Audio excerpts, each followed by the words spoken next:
Hello grade 12. We are now doing another task on the weighted average method of stock valuation, but I am going to incorporate a comparison to the FIFO system as well.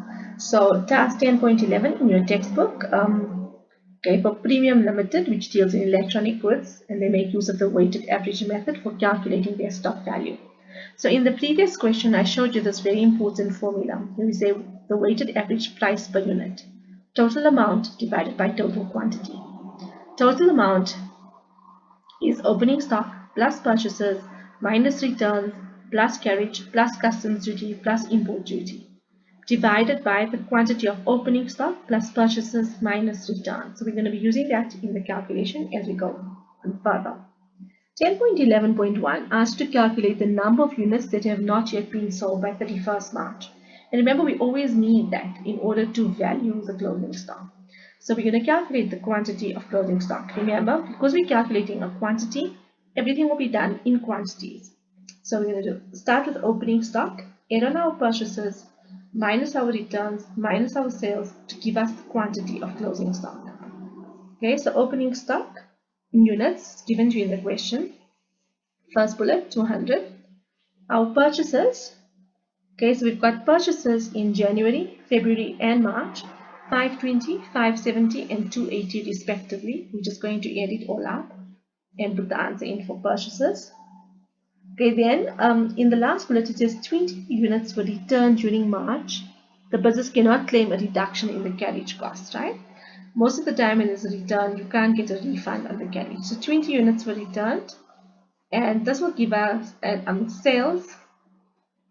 1,200 units were sold. That will give us the quantity of closing stock. So 350 units. Okay? So 350 units now need to be calculated, and we now need to calculate the value of it. So we're going to do that. Okay, so before we carry on with the value, remember we're going to have to calculate quite a few things with regard to our units. I always do a table on the side. Okay, so for example, if you look at the opening stock, we've got 200 units and they are valued at 640 Rand. So that gives us a Rand value of 128,000. Then we would do the same thing for the purchases. In January, it was 520, okay, valued at 680 Rand. Now, do you see it says 660 per unit plus carriage of 20. So I've included the carriage. So 660 plus 20 is 680. And we get the answer of 353,600. February, 570 units. Okay, 680 plus 20 is 700. Okay, remember I'm including the carriage. March, it was 280 units which were purchased at 620 plus 25, which is 645. And that gives us 180,600. In March, there was also a return of 20 units. So we're going to subtract that. Okay, now remember, the return excluded the carriage. So we won't use 645, we'll actually just use 620 for the return to get our Rand value of 12,400. Okay, now what we can do is just total up here. So we total up 1350 for purchases quantity and 920,800 for the Rand value of the purchases. So now that we've got this, we can go ahead and carry on with our calculation. Now the weighted average price per unit, okay, is the Rand value of the opening stock plus the purchases minus the returns plus carriage plus import duties, etc. Now we've already done that. We've got opening stock 128,000, and this is purchases. This is our purchases minus returns and plus carriage. So we don't have to redo the calculation. So it's 128,000 plus 920,800, right? So we're just going to put that in for our Rand value. Our units will be the 200 units of opening stock plus the purchases. Okay, now the purchases with the return was already 1350. Okay, which is why I've done the table to make the task much easier. Okay, we're just going to calculate our answers then. Okay, and we get 677 units, okay, which will now need to be valued, 667 Rand is the average price per unit. So this is the weighted average price per unit. Okay. Now in 10.11.1 we calculated the number of units in closing stock, which is 350 units. So to get the value of our closing stock, we're just going to take 350 units multiplied by the average we worked out, 670 Rand, and that will give us our answer. So 350 times 677 will give us 236,950. This is the value of closing stock using the weighted average method. Okay, so on the side here, I just want to show you how you would have done it if you had been doing FIFO, right? Okay, still, we're going to look at 350 units. So number one's answer would have stayed the same, right? And calculation and answer would have stayed the same. Of this 350 units, we look at the latest month, and that is the month of March.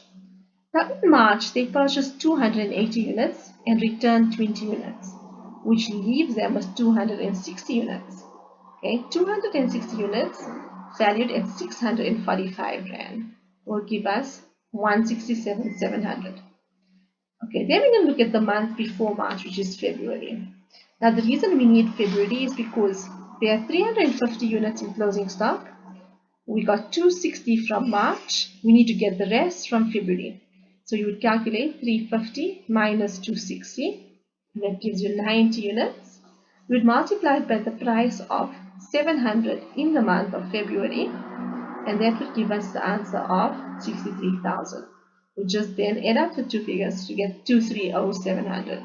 So under FIFO, our closing stock would have been valued at 230,700, and under weighted average, it's valued at 236,950. So it's slightly different. Okay, that was the FIFO calculation is off the question, but just in future questions we're going to have to do comparisons. So I wanted you guys to see that. In 10.11.3, you have to calculate the cost of sales for the period, and I'm going to do it for we'll do it for FIFO and weighted average, just so that you guys can see that. Okay, so for this one here, we're going to be doing it for FIFO, and here we're going to be doing it for weighted average. Okay, so for opening stock, okay, it's 128,000. Okay, that wouldn't change under either system. Net purchases, including the carriage, which we worked out earlier, 920,800.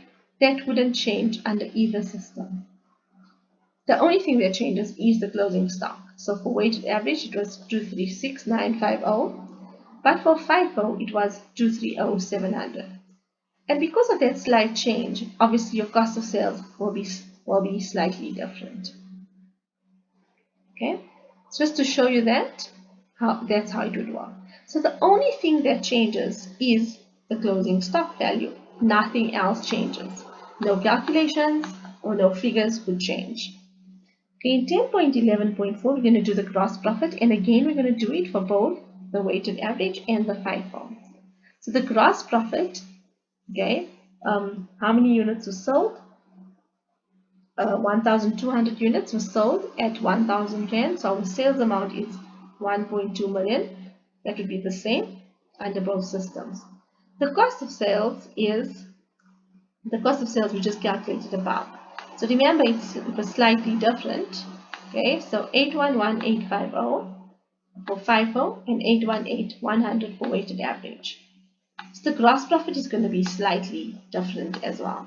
Okay, so you notice that weighted average shows a higher gross profit than FIFO. The reason is that weighted average showed a lower cost of sales than FIFO. Okay, now that's not always the case. Okay, so it's not a rule. You'd have to see, obviously, depending on your figures, your question, etc. But this is how you would do the comparison. Okay, then in 10.11.5, we have to prepare the trading account in the general ledger. We're just going to do it with the weighted average figures. Okay, you should know the formula, the format for the trading account by now, right? Okay, so we start with opening stock. Okay, if you want the date, that would have been on January the 1st.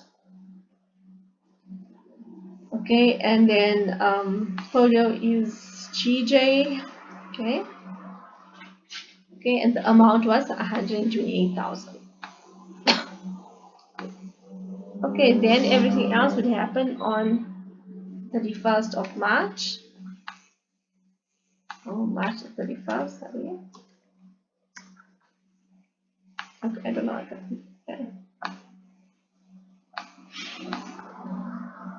This is 31. Okay, I'm sorry, I don't know, right? I'm just going to tell you the time. 31st of March. We have our purchases, okay, from the TJ. And it was the purchases amount that we worked out earlier, 920,800. Okay, remember this includes carriage, so I'm not going to have a separate line for carriage on purchases. Okay, then on the credit side, we're just going to have sales. Sorry, I didn't put the dates in here, but you can put them in. And closing stock. Okay, and remember, you're going to balance out your account. You're going to see which side looks bigger to you.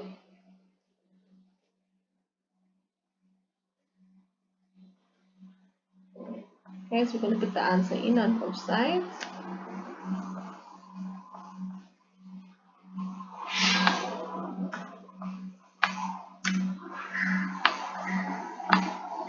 Okay, then you would just work out the difference. Okay, which would be profit and loss.